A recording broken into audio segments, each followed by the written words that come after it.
ನಮಸ್ಕಾರ ಸ್ನೇಹಿತರೆ, ಎಲ್ರಿಗೂ ನಮ್ಮ ಚಾನಲ್ಗೆ ಸ್ವಾಗತ. ಇವತ್ತಿನ ವಿಡಿಯೋದಲ್ಲಿ ನಾವು ಉದ್ಯೋಗಾಕಾಂಕ್ಷಿಗಳಿಗೆ ಒಂದು ಪ್ರಮುಖ ಮಾಹಿತಿಯನ್ನು ತಂದಿದ್ದೇವೆ. ಯಾದಗಿರಿ ಜಿಲ್ಲಾ ಮತ್ತು ಸತ್ರ ನ್ಯಾಯಾಲಯವು ಖಾಲಿ ಇರುವ ಆದೇಶ ಜಾರಿಕಾರ ಪ್ರೊಸೆಸರ್ ಸರ್ವಿಸ್ ಹುದ್ದೆಗಳ ನೇಮಕಾತಿಗಾಗಿ ಅಧಿಕೃತ ಸೂಚನೆಯನ್ನು ಹೊರಡಿಸಿದೆ. ಈ ಹುದ್ದೆಗಳು ಕೇವಲ SSLC ಪಾಸ್ ಆಗಿದ್ದರೆ ಸಾಕು ಮತ್ತು ಆಯ್ಕೆಯಾದರೆ ಸುಮಾರು 31,000ದಿಂದ 61,000 ರೂಪಾಯಿವರೆಗೆ ಸಂಬಳ ಸಿಗಲಿದೆ. ವಿಶೇಷ ಅಂದರೆ ಸರ್ಕಾರ ಆದೇಶದಂತೆ ಈ ಬಾರಿ ವಯೋಮಿತಿ ಎಲ್ಲರಿಗೂ 5 ವರ್ಷಗಳ ಭರ್ಜರಿ ಸಡಿಲಿಕೆ ಕೂಡ ಸಿಕ್ಕಿದೆ ಅಂತಲೇ ಹೇಳ್ಬೋದು. ಹಾಗಾದರೆ ಈ ಹುದ್ದೆಗಳಿಗೆ ಅರ್ಜಿ ಸಲ್ಲಿಸುವುದು ಹೇಗೆ, ಕೊನೆಯ ದಿನಾಂಕ ಯಾವಾಗ, ಯಾರಿಗೆಲ್ಲ ವಯೋಮಿತಿಯ ಲಾಭ ಸಿಗುತ್ತೆ, ಈ ಎಲ್ಲ ಕಂಪ್ಲೀಟ್ ಮಾಹಿತಿ ತಿಳಿಯಲು ವಿಡಿಯೋ ಕೊನೆ ತನಕ ನೋಡಿ. ಶುರು ಮಾಡುವ ಮೊದಲು ನೀವಿನ್ನೂ ನಮ್ಮ ಯೂಟ್ಯೂಬ್ ಚಾನಲ್ಗಳನ್ನು ಸಬ್ಸ್ಕ್ರೈಬ್ ಆಗಿಲ್ಲ ಅಂದರೆ ಈಗಲೇ ಕೂಡಲೇ ಸಬ್ಸ್ಕ್ರೈಬ್ ಮಾಡ್ಕೊಳ್ಳಿ ಅಂತ ಹೇಳ್ತಾ ಬನ್ನಿ ಈ ವಿಡಿಯೋವನ್ನು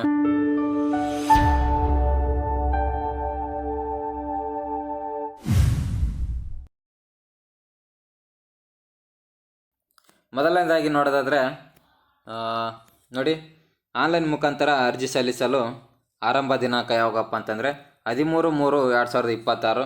ಇನ್ನು ಆನ್ಲೈನ್ ಮುಖಾಂತರ ಅರ್ಜಿ ಸಲ್ಲಿಸಲು ಕೊನೆಯ ದಿನಾಂಕ ನೋಡೋದಾದರೆ 12/4/2026 ರಾತ್ರಿ 11:59 ಗಂಟೆ, ಅಂದರೆ 12 ಗಂಟೆವರೆಗೆ ಟೈಮ್ ಇರುತ್ತೆ. ಶುಲ್ಕ ಪಾವತಿಸಲು ಕಡೆಯ ದಿನಾಂಕ ನೋಡೋದಾದರೆ 13/4/2026 ಗಂಟ ನೀವು ಶುಲ್ಕವನ್ನು ಪಾವತಿಸ್ಬೋದು.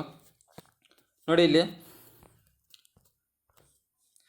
ಈ ಮೂಲಕ ಯಾದಗಿರಿ ಜಿಲ್ಲೆಯ ನ್ಯಾಯಾಲಯಗಳಲ್ಲಿ ಕಲ್ಯಾಣ ಕರ್ನಾಟಕ ಸ್ಥಳೀಯ ವೃಂದದಲ್ಲಿ ಖಾಲಿ ಇರುವ ಆದೇಶ ಜಾರಿಕಾರರ ಹುದ್ದೆಗಳಿಗೆ ಅರ್ಹ ಅಭ್ಯರ್ಥಿಗಳಿಂದ ಆನ್ಲೈನ್ ಮುಖಾಂತರ ಅರ್ಜಿಗಳನ್ನು ಆಹ್ವಾನಿಸಲಾಗಿದೆ.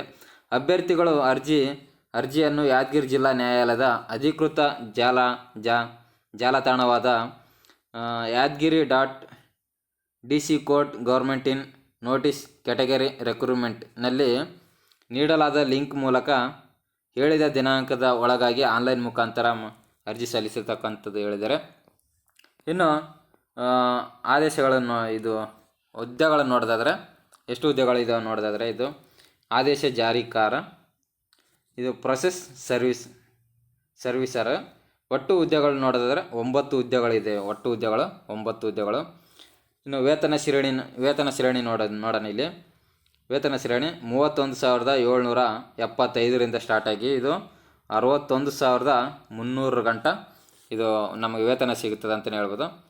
ಇನ್ನು ಇಲ್ಲಿ ಕ್ಯಾಟಗರಿ ವೈಸು ಹುದ್ದೆಗಳು ನೋಡೋದಾದರೆ ಕಲ್ಯಾಣ ಕರ್ನಾಟಕದ ಪ್ರದೇಶದ ಅಭ್ಯರ್ಥಿಗಳಿಗೆ ಸ್ಥಳೀಯ ಹುದ್ದೆಗಳಿಗೆ ಗುರುತಿಸಿರುವ ಮೀಸಲಾತಿ ಅಂದರೆ ಲೋಕಲ್ ಕ್ಯಾಟಗರೀಸ್ 371J ಮೀಸಲಾತಿ ವರ್ಗ ನೋಡಿದೆ. ಸಾಮಾನ್ಯ ವರ್ಗಕ್ಕೆ 1 ಹುದ್ದೆ ಇದೆ, ಮಹಿಳೆಗೆ 2 ಹುದ್ದೆ ಇದೆ, ಇನ್ನು ಗ್ರಾಮೀಣ ಅಭ್ಯರ್ಥಿಗಳಿಗೆ 2 ಇದೆ, ಇನ್ನು ಅಂಗವಿಕಲರಿಗಿಲ್ಲ, ಮಾಜಿ ಸೈನಿಕರಿಗೆ 1 ಇದೆ. ಒಟ್ಟು 6 ಹುದ್ದೆಗಳು ಸಿಗುತ್ತೆ ಇಲ್ಲಿ ಸಾಮಾನ್ಯ ವರ್ಗದಲ್ಲಿ. ಇನ್ನು ಪರಿಶಿಷ್ಟ ಜಾತಿಗಳಿಗೆ ಅಂಗವಿಕಲರಿಗೆ 1 ಇದೆ. ಇನ್ನು ಒಟ್ಟು ಹುದ್ದೆ 1 ಇದೆ. ಇನ್ನು ಪ್ರವರ್ಗ 2A ನೋಡಿದರೆ ಗ್ರಾಮೀಣ ಭಾಗದವ್ರಿಗೆ 1 ಇದೆ, ಇನ್ನು ಅಂಗವಿಕಲರಿಗೆ 1 ಇದೆ. ಒಟ್ಟು ಟೋಟಲ್ ಹುದ್ದೆ 2 ಇದೆ. ಇನ್ನು ಒಟ್ಟು ಹುದ್ದೆಗಳು ನೋಡೋದಾದರೆ ಇತರ 1, ಮಹಿಳೆ 2, ಗ್ರಾಮೀಣ ಭಾಗದವ್ರಿಗೆ 3, ಅಂಗವಿಕಲರಿಗೆ 2, ಮಾಜಿ ಸೈನಿಕರಿಗೆ 1. ಇನ್ನು ಒಟ್ಟು ಹುದ್ದೆಗಳು 9 ಹುದ್ದೆಗಳಂತಲೇ ಹೇಳ್ಬೋದು. ಇನ್ನು ಗಮನಿಸಬೇಕಾದದ್ದು ನೋಡಿ, ಇಲ್ಲಿ ಅಂಗವಿಕಲರ ಹುದ್ದೆಯು ಅಂಧ ದೃಷ್ಟಿ ಮಾಂದ್ಯ ಅಭ್ಯರ್ಥಿಗಳಿಗೆ ಮೀಸಲಿರಿಸಿದ ಹುದ್ದೆಯಾಗಿದೆ ಅಂತಲೇ ಹೇಳ್ಬೋದು.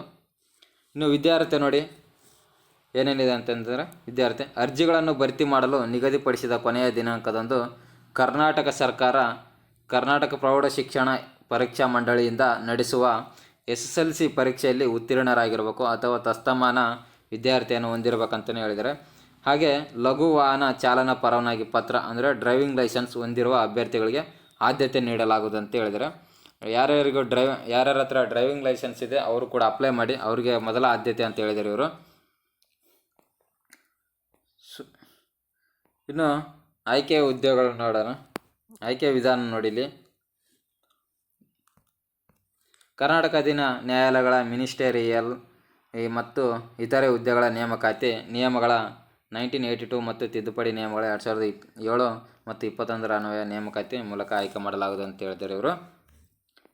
ಇನ್ನು ಸಂದರ್ಶನ ನೋಡೋದಾದರೆ ಇಲ್ಲಿ ಅರ್ಹತೆ ಇನ್ನೊಂದು ನೋಡಿ ಅರ್ಹತಾ ಪರೀಕ್ಷೆಯಲ್ಲಿ ಗಳಿಸಿದ ಒಟ್ಟು ಶೇಕಡಾವಾರು ಅಂಕಗಳ ಆಧಾರದ ಮೇಲೆ ಒಂದು ಹುದ್ದೆಗೆ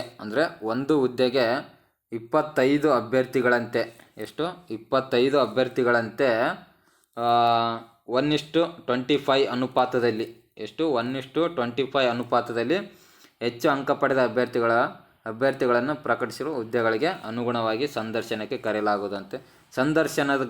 ಸಂದರ್ಶನದಲ್ಲಿ ಗಳಿಸುವ ಅಂಕಗಳ ಆಧಾರದ ಮೇಲೆ ಆಯ್ಕೆ ಮಾಡಲಾಗುವುದಂತ ಹೇಳಿದರೆ, ಸಂದರ್ಶನವು 10 ಅಂಕಗಳನ್ನು ಒಳಗೊಂಡಿರುತ್ತೆ ಅಂತ ಹೇಳಿದರೆ, ಮಹಿಳಾ ಮತ್ತು ಮಾಜಿ ಸೈನಿಕ ಮೀಸಲಾತಿಯಲ್ಲಿ ಅರ್ಹ ಅಭ್ಯರ್ಥಿಗಳಿಗೆ ಲಭ್ಯವಿರದೇ ಇದ್ದ ಪಕ್ಷದಲ್ಲಿ ಆ ಹುದ್ದೆಗಳನ್ನು ಆಯಾ ಪಂಗಡಗಳ ಇತರೆ ಅಭ್ಯರ್ಥಿಗಳಿಂದ ಭರ್ತಿ ಮಾಡಿಕೊಳ್ಳಲಾಗುವುದು ಅಂತ ಹೇಳಿದ್ದಾರೆ. ಅಂದರೆ ಮಹಿಳಾ ಮತ್ತು ಮಾಜಿ ಸೈನಿಕರು ಅವು ಏನು ಹುದ್ದೆಗಳು ಖಾಲಿ ಇದ್ದಾವಲ್ಲ ಅವ್ರ ಕ್ಯಾಟಗರಿಯಲ್ಲಿ ಅವು ಏನಾರ ಅವರು ಲಭ್ಯ ಇಲ್ಲದಿದ್ದರೆ ಬೇರೆ ಕ್ಯಾಟಗರಿಯಲ್ಲಿ ಸೆಲೆಕ್ಟ್ ಮಾಡ್ತಾರೆ ಅಂತಲೇ ಹೇಳ್ಬೋದು.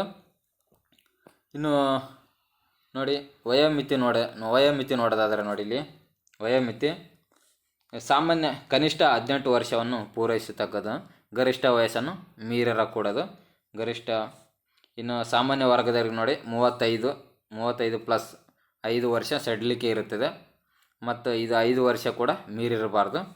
ಅಂದರೆ ನಿಮಗೆ 35 ಇದ್ದರೆ ನೀವು ಕೂಡ ಅರ್ಜಿ ಸಲ್ಲಿಸ್ಬೋದು, 5 ವರ್ಷ ಸಡಿಲಿಕೆ ಇರುತ್ತೆ.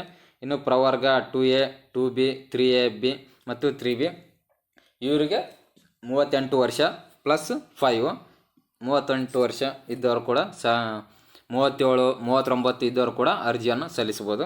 ಪರಿಶಿಷ್ಟ ಜಾತಿ ಮತ್ತು ಪರಿಶಿಷ್ಟ ಪಂಗಡ ಪ್ರವರ್ಗ 1 ಇವ್ರಿಗೆ ನೋಡಿ 40 ವರ್ಷದಿಂದ 45 ವರ್ಷ ಒಳಗಿರುವವರು ಸಲ್ಲಿಸ್ಬೋದು. ಇನ್ನು ಅರ್ಜಿ ಶುಲ್ಕವನ್ನು ನೋಡೋದಾದರೆ, ಅರ್ಜಿ ಶುಲ್ಕ ಸಾಮಾನ್ಯ ಅಭ್ಯರ್ಥಿಗಳೇ 200 ರೂಪಾಯಿ ಇರುತ್ತೆ. ಇನ್ನು ಪ್ರವರ್ಗ 2A 2B 3A 2Bಗೆ ಸೇರಿದ ಅಭ್ಯರ್ಥಿಗಳಿಗೆ 100 ರೂಪಾಯಿ ಇರುತ್ತೆ ಅಂತಲೇ ಹೇಳ್ಬೋದು. ಇನ್ನು ಪರಿಶಿಷ್ಟ ಜಾತಿ ಪರಿಶಿಷ್ಟ ಪಂಗಡ ಪ್ರವರ್ಗ 1 ಮತ್ತು ಅಂಗವಿಕಲರ ಅಭ್ಯರ್ಥಿಗಳಿಗೆ 100 ರೂಪಾಯಿ ಇರುತ್ತೆ ಅಂತಲೇ ಹೇಳ್ಬೋದು. ನೀವು ಶುಲ್ಕ ಪಾವತಿಸುವುದು ನಿಗದಿತ ಶುಲ್ಕವನ್ನು ನ್ಯಾಯಾಲಯದ ವೆಬ್ಸೈಟ್ ಇದರಲ್ಲೇ ಕೂಡ ನೀವು ನೀಡಲಾದ ಲಿಂಕ್ ಮುಖಾಂತರ ಸ್ಟೇಟ್ ಬ್ಯಾಂಕ್ನ SBI ಯಾವುದಿದು ಭಾರತೀಯ state bank SBI collect online payment through net banking credit debit card ಮುಖಾಂತರ ಚಾಲನ್ನು ಡೌನ್ಲೋಡ್ ಮಾಡಿ ಮೂಲಕ ಅಂತ ಹೇಳಿದ್ದಾರೆ.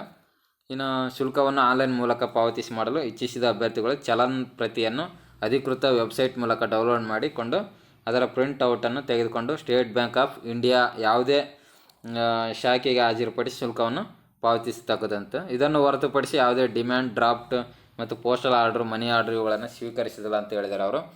ಆನ್ಲೈನ್ ಮುಖಾಂತರ ಇದು ನೀವು SBI ಬ್ಯಾಂಕಲ್ಲಿ ಕೂಡ ಕಟ್ಬೋದು, ಇಲ್ಲ ಆನ್ಲೈನ್ ಮುಖಾಂತರ ನೀವು ಪೇಮೆಂಟ್ ಮಾಡ್ಬೋದು ಅಂತ ಹೇಳ್ಬೋದು. ಇನ್ನೆಷ್ಟು ನೋಡೋದಾದರೆ ಇಷ್ಟೇ ಇವಾಗ ಬೇಕಾಗಿರೋದು. ನೀವು ಏನಾರ ಇದರ ಫುಲ್ PDF ನಾನು ಟೆಲಿಗ್ರಾಮಲ್ಲಿ ಹಾಕಿರ್ತೀನಿ, ನೀವು ಒಂದು ಸಲ ಚೆಕ್ಔಟ್ ಮಾಡಿ. ಈ ವಿಡಿಯೋ ಏನಾದರೂ ಇಷ್ಟ ಆದರೆ ನಮ್ಮ ಯೂಟ್ಯೂಬ್ ಚಾನಲನ್ನು ಸಬ್ಸ್ಕ್ರೈಬ್ ಮಾಡಿಕೊಂಡು ಸಪೋರ್ಟ್ ಮಾಡಿ ಅಂತ ಹೇಳ್ತಾ ಇನ್ನೂ ಹೆಚ್ಚಿನ ವಿಡಿಯೋಗಳಿಗಾಗಿ ಪ್ರೋತ್ಸಾಹ ನೀಡಿ. ಇಲ್ಲಿಗೆ ವಿಡಿಯೋ ಮುಗಿಸ್ತಾ ಇದ್ದೀನಿ. ಧನ್ಯವಾದಗಳು. All the best.